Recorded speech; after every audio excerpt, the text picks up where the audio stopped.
divide 561 by 3 in long division method.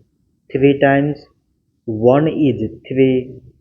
On subtracting we get 2. So now we put down this 6 and it is 26. So 3 times 8 is 24. On subtracting we get 2.